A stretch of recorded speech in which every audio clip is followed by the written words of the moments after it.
فدعا ربه أني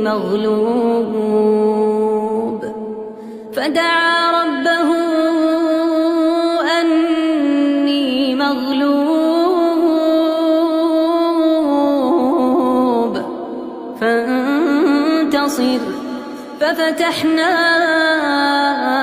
أبواب السماء بماء منهمر وفجرنا الأرض عيونا فالتقى الماء على أمر قد قدر وحملناه على ذات ألواح ودسر تجري بأعيننا جزاء